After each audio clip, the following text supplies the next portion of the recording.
Ya Mbak Ceri yang mengingatkan saya ya. Saya itu kan nggak diingatkan minta lama gitu. Ya, Pak sudah gitu ya.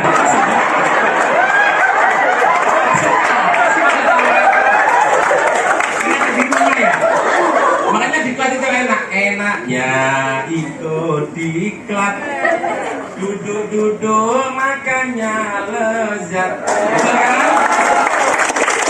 Dapat uang, dapat sertifikat, tapi sayang barangnya berkarat. Ya gak berkarat gimana, wong sekian hari gak ketemu kan? Sudah ada yang berkeluarga, banyak kan? Enak besok kalau sekian hari nggak pulang, mau pulang sampai rumah, sampai pagar, anak menyambut dari dalam. Papi pulang, istrinya sambil daster diangkat ke atas. Tapi sayangnya istrinya kalimatnya beda. Ketika anaknya benar, papi pulang, istrinya kok pipa datang.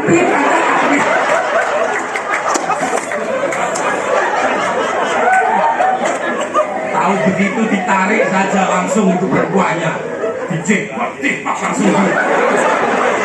Perempuannya gini, aduh mas kok berat banget, gak ketemu sekian hari di Laksar kok berat banget, dikasih makan apa sama Pak Jaini kan gitu kok berat.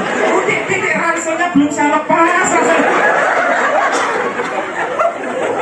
Yang laki-lakinya juga begitu, saya tinggal berapa hari kok rapatnya kayak begini deh, rapet banget. Mas dasternya ikut masuk kan?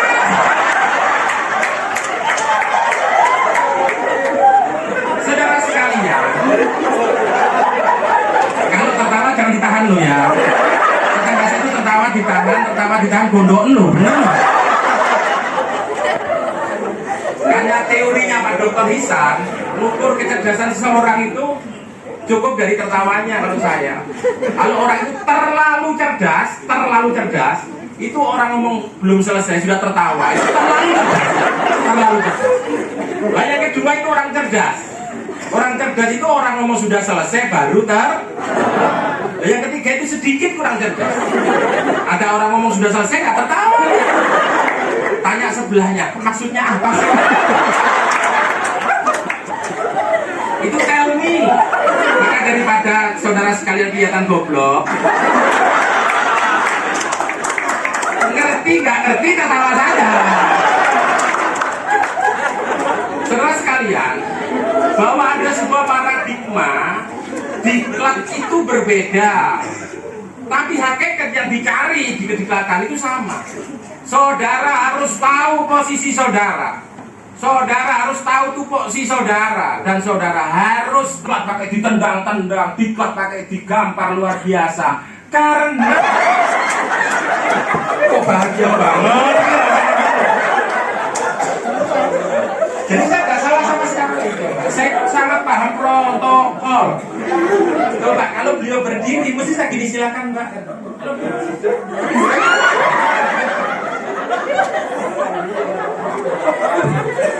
Ceritanya keluar. Itu nggak dikasih aja jerinnya yang begitu. Yang dikasih itu diam gitu. Kalau udah dikasih gini, mesti gini.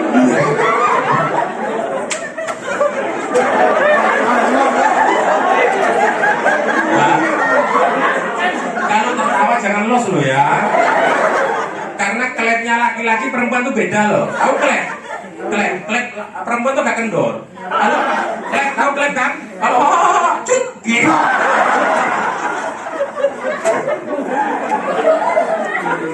Jadi namanya jadi terbuka, wanita. Halo? Enggak Pak, saya enggak suka dengan Miyabi, tapi nyimpannya Cutari. Kita bisa punya banyak Pak gitu. Saudara sekalian yang sungguh sangat saya hormati, sengaja saya mengutip, nggak usah ditulis, nggak usah ditulis. Saya bawa flash disk. Kalau Mbak mau punya saya tinggal Pak mau materi, flash disk saya tak masukkan Mbak, beres. Mungkin mbak-mbak bilang gini, Pak saya nggak bawa laptop, nggak usah pakai laptop. CD aja murah. Nanti CD mbak dibuka, tak kasih flash disk saya. Itu siapa sih kalau kejang-kejang begitu siapa sih? Kayaknya mau berangkat nggak dikasih duluan itu masalahnya gitu ya. Jadi Bali dengan Jawa itu nggak ada bedanya, ono coroko hanya cara ke gitu aja kan? Karena Jawa itu di tengah-tengah, kalau ke kanan jadi A, kalau ke kiri jadi E. Wardoyo, ke Jawa, ke Sunda Wardaya, ke Bali Wardaya, betul kan? Sunarto di Jawa Tengah, Jawa Barat Sunarta, betul kan? Di Bali Sunarte. Saya kepengen mengajak saudara untuk kita berpikir nasionalisme kita. Bali itu gue banget, Flores gue banget, betul kan? NTB Lombok gue banget. Jadi kita itu sudah menjadi orang mondial, orang nasional. Karena satu-satu negeri tercinta ini adalah Republik Indonesia.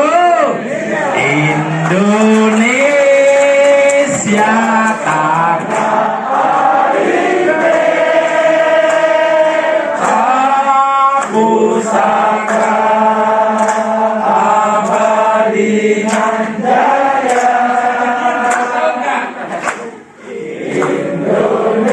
Indonesia sejak dulu kala selalu dipuja-puja bangsa.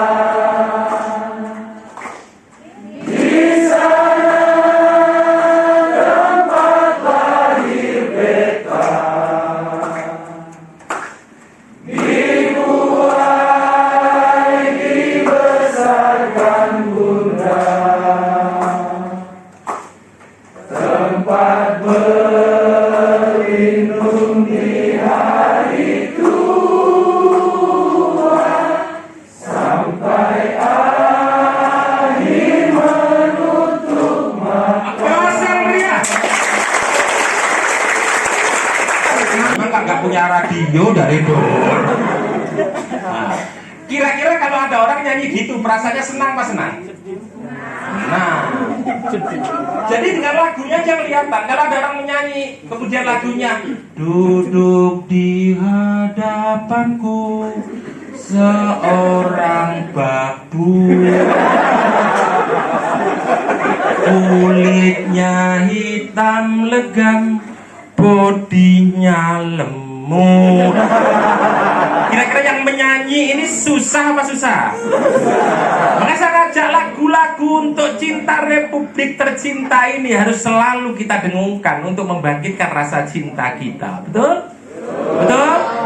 Jadi berlagu itu sudah membangkitkan orang, dan lagu itu sesuatu yang sangat objektif. Nggak peduli orang itu ngerti bahasanya atau tidak, dengan senandung yang dilantunkan orang itu sudah akan terbawa. Kalau saya menyanyikan please release me, let me go, I don't love you anymore. Ada yang hafal kayaknya ya? Berarti Mbak sudah tua berarti. Kira-kira saudara sekalian senang nggak dengan yang saya lantunkan tadi? Senang kan? Ngerti artinya? Nah, berarti objektif kan? Objektif kan? Ada lagi hal ro'a hubbu sukaro mizlana kambanaina min hoyalin haulana. Ngerti gak artinya? Ya harus gak ngerti bahasa Arab kok gitu. Enak gak lagu itu? Jadi artinya lagu itu sesuatu yang sangat objektif. Maka saudara memandang negeri ini harus objektif. Jangan ada rasa benci terhadap Republik tercinta ini, Bos. Kenapa? Jangan karena saudara tidak suka dengan penyelenggaranya, Anda benci dengan negaranya. Bedakan penyelenggaraan yang ia cari dan ia berikan tidak sama. Maka mulai awal siang ini saudara masuk di forum yang sangat mulia terhormat ini, yang semuanya dibiayai oleh Balai Diklat Keagamaan Denpasar. Termasuk kalau ada Pak Rektor datang, Pak Dekan datang, Pak Kanwil datang, atau Pak Kemenak datang, itu semua yang ngasih honor Balai Diklat Keagamaan Denpasar. Dicatat ya. Dicatat ya. Jadi yang menghadirkan Dekan panjenengan itu Ki, yang ngongkosi pesawatnya Ki, Yang bayari Astonnya Ki, yang ganti antigennya Ki, berjasa nggak BDK dengan kamu? Banget bro. Saya kalau ngomong gini kan khawatir, jangan-jangan dibiayai Kemenak. Kita bro, termasuk yang sama makan itu kita yang mengusahakan uangnya bro. Kita nggak minta banyak-banyak. Ingat bahwa dalam karir hidup saudara, saudara pernah dirubah nasib saudara oleh Balai Diklat Kagaman Denpasar. Kalau Balai Diklat Kagaman Denpasar tidak menghadirkan saudara semua di sini, jangan mimpi jadi PNS. Saya sudah lolos dan lulus Pak, nggak jaminan bro kalau belum laksar. Diam ini takut Pak Girang. Andai kan kita cuek bebek, nggak ngurus, nggak nyari anggaran, wah susah-susah mau nanya orang mau diklat, mau enggak lah kan gitu. Tapi karena kita berjuang, Pak Zaini kasihnya yang luar biasa, itu kurang tidur luar biasa. Saben hari mencarikan macam-macam, hitung dompetnya supaya cukup enggak untuk dialog untuk acara ini sampai dompetnya istri nggak pernah dibuka, kan gitu misalkan. Artinya ini adalah sebuah kerja besar dari Balai Diklat Kagaman Denpasar, dan kita nggak minta macam-macam. Kalau kita ke daerah saudara, sempatkan menyapa kami. Ya syukur kalau Pak, siapa aja gak enak Pak, ada durian Pak gitu saja. Tapi tinggal kulitnya gitu kan. Bagaimana ini baru-baru kan gitu kan. Sapa kami, sapa sahabat kami. Kalau Mas Putu datang di NTT, atau Mas Dedi datang di Lombok, atau Mas Roni datang di Lerang Tuka, apalagi kalau yang lain tak pimpinan tak kasih datang, disapa kami karena menghadirkan saudara itu biayanya besar dan itu sebuah kerja yang sangat berkeringat luar biasa. Sakit, habis melahirkan kok nggak diurus tuh sakit. Pada pagi ini kita berusaha melahirkan ASN baru saudara sekalian, dan saudara nanti lulus dan apapun yang terjadi dalam perjalanan hidup saudara tercatat. Yang paling bersejarah itu kelahiran. Yang kedua pernikahan. Yang ketiga mendapatkan status pekerjaan. Itu yang paling bersejarah saudara sekalian. Yang keempat kematian, tapi saudara nggak bisa mencatat. Masa mau mati nyatat dulu kan gitu ya mungkin. Jadi prajabatan atau laksar itu sesuatu yang sangat berharga sekali menurut saya. Maka masih sampai hari ini terngiang-ngiang dalam teman saya. Oh, itu teman prajabatan saya gitu. Zaman saya namanya prajabatan, zaman sekarang namanya laksar. Menjilat bagian dasar. Nah, gitu. Jadi mbaknya bilang saya paling senang menjilat bagian tengah kok Pak gitu misalkan. Jadi saudara sekalian, namanya ganti inti kenapa sih? Jadi saya mengajak kepada saudara, inilah sebuah rumah yang dengan pernah dibantu kadernya Balai Diklat Kagaman Denpasar. Maka sapa kami kalau ketemu di mana-mana. Sakit kami hafal, kadang-kadang ada teman saya bilang, itu loh Bapak dalam raja kita fasilitasi loh Pak. Kita datang itu Pak, cuek banget, gak nyapa, gak apa gitu. Karena itu sering malah berkali saya sampaikan, kami tidak minta apa-apa. Sampai nggak kasih saya untuk Pak ini tanda tangan sertifikat saya Pak, nanti Bapak saya kasih gula 2 kilo. Enggak.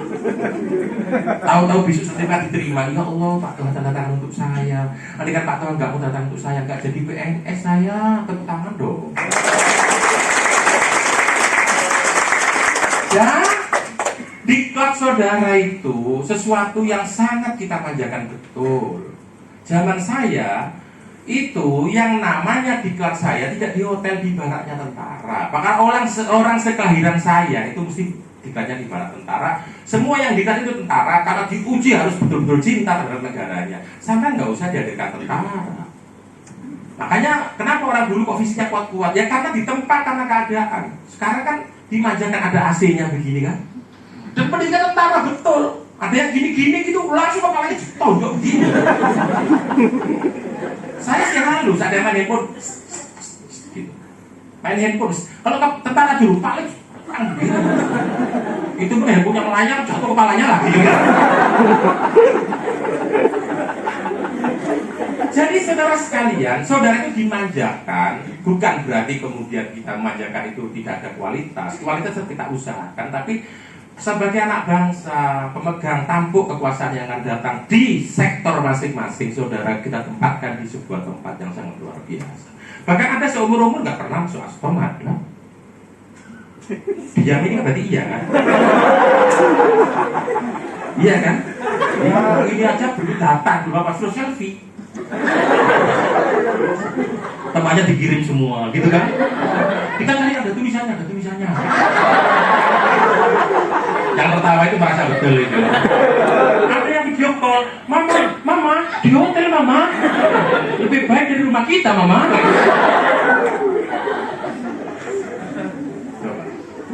Itu apa itu yang ada air itu? Ini bukan keramba mama. Ini.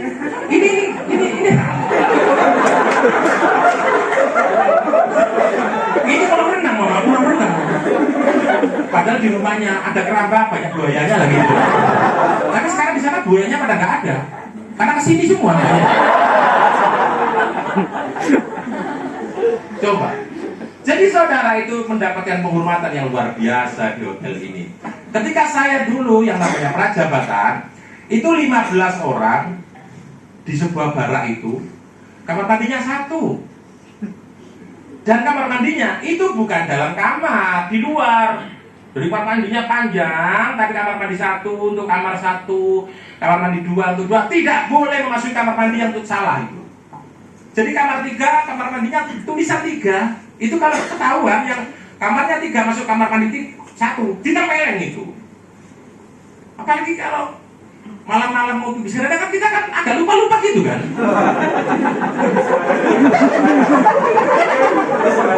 Daripada nanti kita salah masuk kamar itu pelek, mending pipis di lapangan sana kan. Kan dengan aturan pipis di lapangan kan gitu kan. Malam-malam kan ada orang lihat kan. Nah, zaman saya dulu 15 orang itu kamar mandinya 1. Dan yang mendekat itu tentara. Kalau sini kan Nasputu, sama Nasputu aja loh enggak. Takut kan? Malah gemes kan? Coba. 15 orang kamar mandinya 1. Itu kita takut terlambat kan? Untuk terlambat ditempel, ditendang begitu. Saking takutnya, karena waktunya mepet. Kalau sudah prit, mandi semua. Itu orang takut terlambat, akhirnya bareng mandinya itu. Ya gak apa-apa, laki-laki sama laki-laki itu gak apa-apa. Untuk bentuknya ya sama. Maka orang dulu itu kalau kepingin tahu mencari akurasi pacarnya, itu mesti tanya pada teman prajabatannya. Gimana mandinya bareng? Saya pernah perempuan tanya, bro, katanya itu dulu prajaban sama kamu. Iya, besar bro. Ya pasti tahu lah, masa kamar mandi bareng. Cuma kan senggol apa?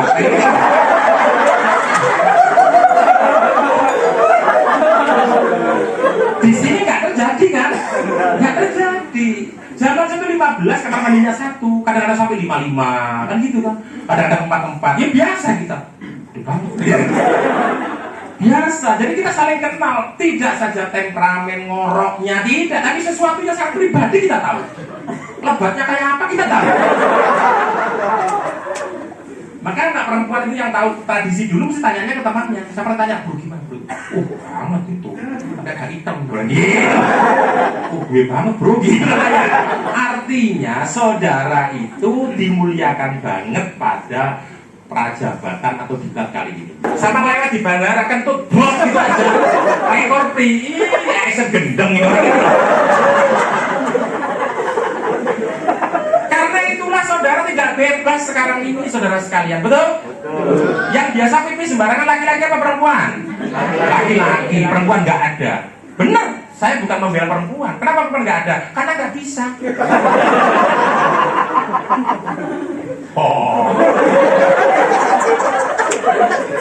Tapi kalau saat pipis lebih jujur perempuan daripada laki-laki. Perempuan kalau pipis jujur, pipis gitu ya mesti.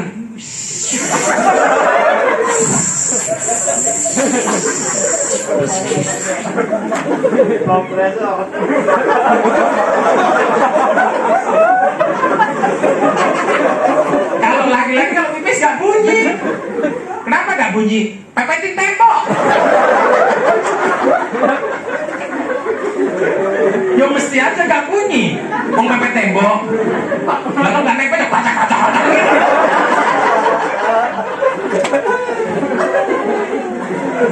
Tapi teman saya bilang begini, Toha, katanya orang Timur Tengah, orang Barat sana katanya panjang-panjang gitu. Mak, enggak, standar kan enggak, katanya orang Timur Tengah, orang Eropa itu panjang-panjang gitu. Ketika di bandara kan pipisnya kan berdiri gini kan, kemudian ada tutup segini kan. Kalau mau pipis tombol-tombol laki-laki, perempuan nggak bisa. Kalau perempuan masa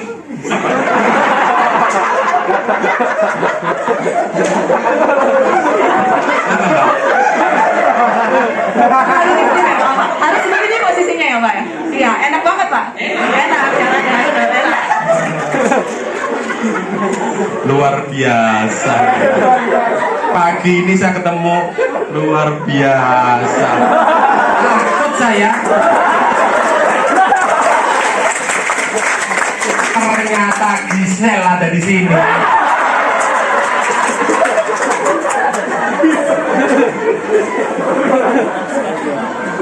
Coba luar biasa itu. Makanya kearifan bandara itu yang pipis ada gininya itu hanya laki-laki saja. Perempuan kan kasihan. Laki-laki kalau nggak SNI susah. Ada laki-laki nggak SNI itu ada. Saya punya teman segini kok. Saya jadi bendara bingung mau pipis.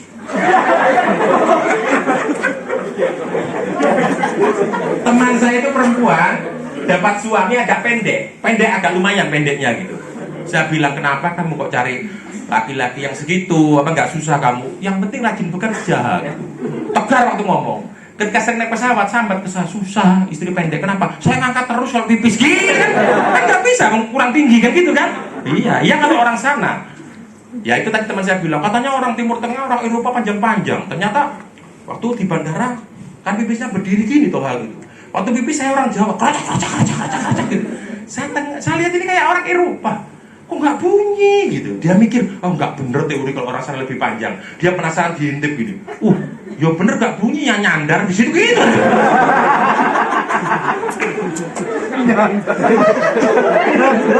Ya nggak ngerti dia aja lah.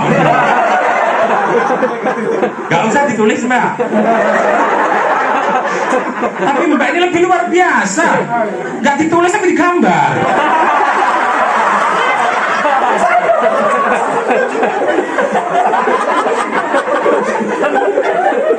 Ya, coba. Kalau perempuan lebih jujur, laki-laki nggak jujur. Saya itu pernah kadang-kadang perempuan itu usil, Mbak. Di bandara itu kan tidak ada, kamar mandi yang permanen tembok itu kan enggak, mesti bawahnya kan dibuka gini kan, yang dari dinding tuk. Coba kalau nanti bandara coba kan gitu. Kalau laki-laki kalau bisa gitu kan. Perempuan ini kayaknya tahu sebelahnya laki-laki digodain saya. Kurang bisa gitu. Perempuan itu kayak biola kan, bisa dimainkan kan. Ya.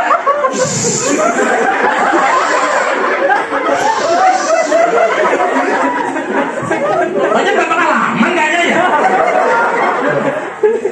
Saudara sekalian, maka ketika tadi saudara gak ada nicknya, mau berbuat apapun boleh. Sekarang saudara yang tadinya orang bebas menjadi person terbatas. Gak boleh semau-maunya begitu. Pulang kerja kemudian masih pakai seragam, akorpri lagi. Dijaga motornya di jalan pipis. Jangan sembarangan begitu. Karena tetangga saya pernah itu. Istrinya malam-malam jerit-jerit istrinya itu. Ternyata suaminya pipis sembarangan. Ya habis pipis di depan kelenteng. Laki-laki kan biasa, kalau nggak ada cawiknya, nggak ada untuk airnya kan digosek-gosek di pagar. Malam-malam sampai di rumah istrinya menjerit luar biasa kaget. Bang kok merah-merah begini kok. Akhirnya laki-lakinya bilang mohon maaf dek, saya tadi habis pipis depan kelenteng. Kan nggak ada ceboknya digosek-gosek pagar. Pagarnya habis dicat gitu. Pagarnya habis dicat gitu. Akhirnya si perempuan nggak marah. Untung mas, untung bang kok di depan pagar kelenteng. Tahu kelenteng? Kalau di kantor marinir lah loreng gitu. Coba. Jadi saudara yang tadinya bebas semau-maunya menjadi tidak bebas. Hakikatnya menjadi pegawai negeri itu tidak enak. Kalau sebelum pegawai negeri kemarin gonceng Ida, besok gonceng Ina, besok gonceng Siska, besok gonceng Indah, bebas. Sekarang nggak bisa karena pegawai negeri, betul kan? Betul kan? Karena pegawai negeri itu jadi terbatas. Kalau tidak terbatas itu karena saudara melampaui tugas dan regulasi yang memayungi saudara. Ya kayak itu dokter kandungan itu kan bebas dia, bebas. Orang yang nggak boleh dia boleh karena regulasi. Saya dari dulu kepingin dokter kandungan, dari dulu kepingin dokter kandungan saya, kan nggak keturutan gitu. Dokter kandungan senang meriksanya kan. Ada yang dokter kandungan di sini? Saya paling seneng meriksanya. Kata teman saya, kalau kamu dokter kandungan mesti lama kalau meriksa gitu. Dibuka yang lain-lain kan. Ya iyalah kan gitu. Dokter kandungan kan hebat banget. Apalagi ibu-ibu muda sekarang itu, wah gandennya luar biasa. Oh belum disuruh aja, ini dokter. Oh belum disuruh buka maksudnya. Ini dokter, ini. Tapi kata teman-teman, untung kamu nggak jadi dokter kandungan gitu. Dokter kandungan gitu, aduh sudah. Nah, dokter kandungan kadang-kadang sampai lupa loh. Kan pasiennya banyak. Kalau duduk sekian banyak gini, dokter datang siapa dokter? Siapa ya? Masa dokter lupa gitu. Pasiennya kan banyak kan, tahunya ada periksa. Oh ini Bu Lili gitu. Jadi ada nomor registernya di dalam itu. Ibu ada registernya di dalam? Ada kan? Itulah ibu kenapa? Kejar-kejar kenapa ibu? Mau pipis? Pipis aja gak apa-apa. Saya sudah curiga, duduk saya bisikan di telinganya, kamu pipis ya gitu. Kok tahu toh? Kurang ajar. Ternyata waktu dia naik sepeda motor itu suruh gitu. Saya bilang kamu jangan pipis begini. Nah, baju sudah basah, tadi sudah basah, untuk apa turun? Oh logikanya benar juga. Benar dia, untuk apa sudah mau ganti semua? Iya tapi saya korbannya. Anak saya. Itu sama dengan orang renang itu loh. Memang Mbak pernah tahu ada renang terus naik. Ada apa Mbak? Mau pipis? Gak ada. Ya langsung sambil renang. Tahu yang renang cantik, renang diikuti laki-laki di belakangnya.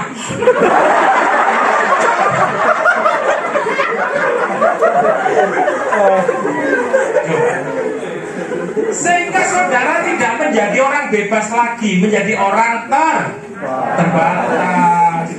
Yang tadinya bisa nikah 2 jadi tidak boleh. Yang tadinya nikah 3, 4 tidak, kan nggak bebas itu. Tapi ada jawab selingkuh kan boleh kok. Kalau nggak ketangkep. Dan berikutnya ikutannya, jangan mencoba-coba untuk melawan hukum yang berhubungan dengan marital. Karena bagian itu sangat keras.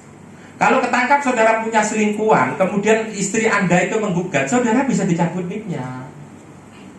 Dan PNS perempuan jangan pernah mau dijadikan istri kedua. Daripada istri kedua orang lain kan lebih baik kepala bom. Loh, saya yang merajak kok, kan gitu. Ternyata loh, perempuan suka orang tua itu banyak. Kadang-kadang dengan sampai yang laki-laki muda gak mau, dengan yang tua itu kan ngayomi, kan gitu kan. Dan gak pernah keras, kan gitu kan, gak keras sudah tua, kan gitu kan. Kalau muda-muda kan pasti keras kan, kasar kan gitu kan. Dan perempuan kan senangnya lembut, nggak keras. Ya itu mesti tua, nggak keras itu, kan gitu kan. Apa sih maksudnya kok?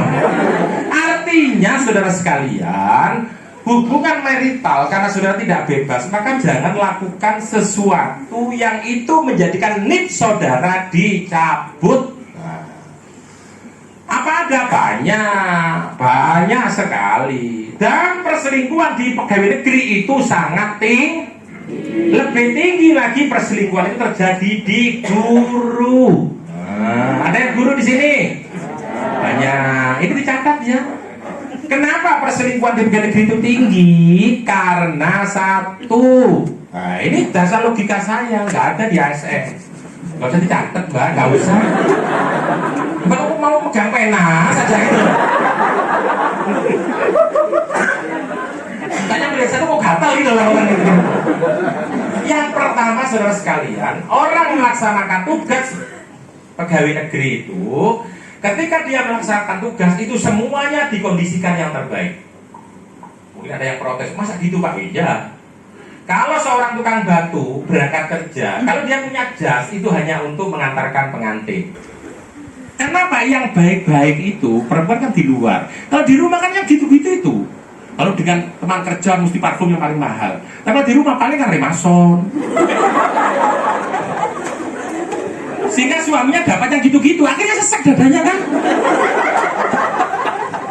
Maka cepat mati laki-laki. Sehingga saudara sekalian, ini yang kedua ini penting saya ulang-ulang, jangan terjadi perselingkuhan ketika saudara bekerja. Itu kalau ketangkap saudara, itu kalau ketangkap dipecah kedua-duanya itu, sayang kan? Kenikmatan hanya beberapa menit aja kok menghilangkan segala-galanya. Ini dipegang, kalau dicatat. Jangan memburu kenikmatan yang hitungan menit, akhirnya menyengsarakan seumur hidup lah. Nanti kalau ditanya anak, Ma, yang menit itu apa? Ya menit ya jam lu nak, gitu aja. Ayo, orang yang paling kuat berapa menit paling kuat? Iya, apa sih? Oh iya. Berapa sih kenikmatan dirasakan kan menit? Ada yang sampai 3 hari kuat. Lecet bro. Kan menit aja. Nah, kita merem menit aja kok menghancurkan. Coba, itu saya catat. Jangan kita memburu yang hanya kenikmatan menit, tapi menghilangkan kenikmatan seumur hidup. Apalagi perempuannya kan luar biasa. Sambil bekerja, kenapa? Kelilipan gitu. Coba. Karena yang baik ketemu yang baik, maka otomatis seterusnya akan luar biasa. Yang pertama. Yang kedua, saudara sekalian, perselingkuhan di pegawai negeri itu sangat memungkinkan. Kalau ada tukang jamu gendong selingkuh dengan tukang batu, itu ketangkap dulu. Ini dalam rangka apa jamu gendong ketemu dengan tukang batu ini? Tapi kalau sampai sekantor mungkin, Mas, tahu aplikasi ini Mas? Oh ini loh, gitu kan? Yang laki-laki duduk di depan, ini di tombol ini ada panah tombol. Yang perempuan mana sih Mas?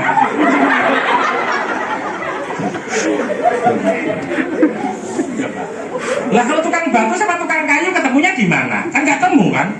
Tapi kalau di kantor kan mungkin saja. Ini ada aplikasi Sakpa yang baru. Saya kok belum tahu.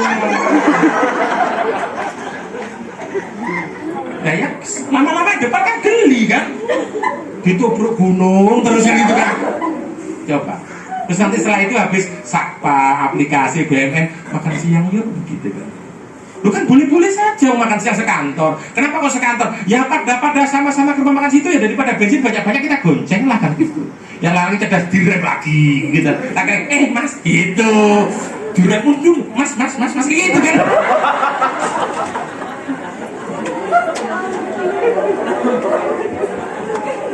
Yang sama ada yang baru ya berpikir ya. Ada yang berpikir ya. Kecuali kayak pemilu gitu, loh, ujungnya biru gitu. Habis nyoblos ya Mas gitu kan. Kok tetap nggak ada bedanya kok. Kecuali kalau habis gitu bulunya brondol Pak itu. Coba. Ini sesuatu yang sangat harus kita antisipasi seorang pegawai negeri itu. Maka perselingkuhan itu sangat kenapa Pak? Kenapa? Kata beliau mungkin batinnya gini, ada orang kayak begini. Loh, jarang sekali loh, sama mau tertawa-tawa di teman. Ini kepala balik ini.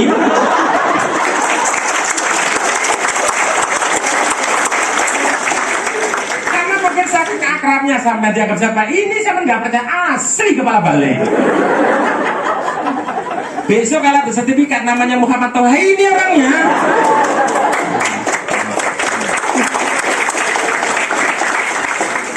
Mesti ada yang nggak percaya juga, masa sih pejabat kayak begini kan? Tapi ada yang mikir juga, kalau pejabat semuanya ini cerdas banget ya gitu. Kita itu kan pasti bak dua orang menilai itu. Kita nggak usah ribut dengan orang menilai, nggak usah diurus, yang penting kita berbuat yang terbaik. Aplaus untuk kita. Saudara kalau memimpin kantor atau apapun, jangan saudara memiliki cita-cita semua yang dipimpin cinta pada saudara. Nggak usah mikir begitu, nggak akan bisa bekerja saudara. Karena setiap orang itu kepalanya beda, isinya ada orang yang sukanya dengan orang pendiam. Orang itu loh ya, apa namanya, wibawa sekali gitu. Karena dia memang sukanya style orang diam, betul kan? Tapi ada orang suka, orang kok jaim banget. Dia sedih kan, bingung, gak pernah masuk. Anak didik saya itu, ketika itu anaknya masuk kelas, gurunya yang gembiranya, oh alah, kawan boleh masuk.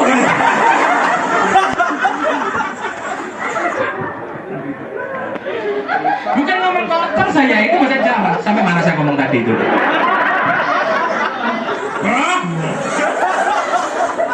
Maka jangan samakan antara Bung Karno dengan Pak Harto, jangan sampai. Pak Harto gak akan marah-marah begitu. Selesaikan. Sekarung sudah kan gitu kan? Tapi kita nggak menjelekan siapa-siapa loh, ya kan? Nggak menjelekan siapa-siapa. Orang semua punya kecintaan sendiri-sendiri kan. Orang anggap keadaan kita Pak Harto banyak yang kita Pak Harto. Ada truk juga dari Pak Harto sambil tersenyum. Ada tulisannya bahasa Jawa.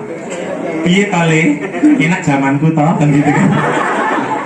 Tahu artinya? Gimana nak, enak zaman saya kan, gitu loh. Ya bahasanya nggak ngerti bahasa Jawa. Ya nggak kurang akal, tandingannya nggak kurang akal. Gambar butin sambil tersenyum. Tulisannya apa? Ojo percaya, aku lu bojone. Artinya apa? Jangan percaya, saya ini loh istrinya, gitu. Gambarnya butin, gitu kan? Tapi zaman Pak Harto adem, nggak ada apa-apa. Gitu aja sudah. Siapa yang tahu Pak Harto pidato sambil gini? Nggak pernah. Kita tekankan dan kita laksanakan repelita kedua. Wah, itu takutnya luar biasa menteri-menteri itu. Menteri pakai celometan dulu. Takut kencing menteri itu sama gitu. Berarti nggak pernah marah Pak Harto itu. Nggak pernah marah kan? Nggak pernah marah. Ya itulah style orang Jawa Tengah kayak begitu, Jawa Timur kayak begitu. Lah kalau saya berapi-api, ya ini kan tempat kelahirannya sama dengan Bung Karno, Surabaya. Dan Soekarno itu NO, saudara sekalian. Pernah diprotes, Pak jangan mengklaim Soekarno bukan milik organisasi Pak. Soekarno milik bangsa. Iya Soekarno milik bangsa, tapi Soekarno itu NO. Kalau Soekarno nggak mau NO, Sukar. Nah, Soekarno itu NO. Kalau nggak mau NO, Sukar dong. Bung Karno itu NO. Kalau Bung Karno nggak mau NO, bongkar. Betul kan? Saya tidak mengklaim. Pasti Soekarno itu NO. Presiden sebelum Pak Jokowi itu NO juga itu. Kalau enggak kan Susilo Bambang Yudhoyono. Zaman Pak Harto semua diem, gitu kan? Pemilu nggak ada ribut. Sampai Pak Harto mengangkat nama Indonesia di kancah internasional. Sejagat kagum dengan Pak Harto. Jadi jangan anggap Pak Harto itu kecil. Waktu jasanya luar biasa. Coba, ketika Amerika habis coblosan, pagi dicoblos, maghrib sudah diketahui pemenangnya. Sak dunia kaget luar biasa. Hebat Amerika ya. Iya, karena penduduknya orang pintar, terpelajar. Pagi dicoblos, maghrib sudah ketahui pemenangnya. Karena saingan Uni Soviet gak mau kalah. Pagi dicoblos, asar sudah tahu pemenangnya. Kaget semua. Pak Harto tahu, lihat Indonesia. Belum dicoblos sudah tahu yang menang. Maka kita itu harus kagum pada Pak Harto luar biasa. Betul kan? Ke Amerika waktu itu presidennya Jimmy Carter, aku ada lagi nih. Belum dicoblos sudah tahu pemenangnya, luar biasa Indonesia ini. Zaman Pak Harto pemilu saja itu nggak ada ribut. Cukup digerakkan dengan lagu lewat radio. Pemilihan umum telah memanggil kita, seluruh rakyat menyambut demokrasi Pancasila, hikmat Indonesia pilihlah wakilmu yang dapat mengemban amanat yang di bawah Undang-Undang Dasar 45. Kita menuju ke pemilihan. Lupa apa Mbak? Sudah tua berarti. Tapi kok cantik ya? Kayak Titi Puspa gak ya? Ini lagu zaman saya muda kok apal, tapi cantik gak apa-apa lah gitu. Coba, jangan bahas kan aman semua kan. Ada anak gak mau belajar, mari kita laksanakan wajib belajar. putra putri tunas bangsa harapan negara. Ingat kan? Ketika zaman anak-anak kecil-kecil, masih perutnya belinding-belinding, matanya melotot kayak kodok, anak kurang gizi, ibunya nggak ngurus. Ada lagunya, aku anak sehat, tubuhku kuat, karena ibuku rajin dan bejat. Lu kenapa bejat? Anaknya nggak diurus kurang gizi. Saya kan cerita, matanya melotot kayak kodok, pelunya gede gitu. Karena apa? Ibunya hanya ngurusi dirinya sendiri, senam aja. Perempuan boleh senam, tapi anaknya harus diurus. Perempuan tuh kalau asik urusi dirinya, anaknya nggak tahu urus. Ibunya sudah senam, itu luar biasa itu. Anaknya nggak diurus. Lu kok tahu? Di samping rumah saya agak ke timur itu ada aula miliknya RW, tapi itu gedung senam ibu-ibu. Saya nggak tahu senamnya kayak apa, tapi gedungnya tuh kasih kaca muter gitu. Ada kayak matras-matras merah-merah gitu. Kalau nyapu-nyapu saya intip, kayak apa sih dalamnya? Ada yang senam ibu-ibu aja kan?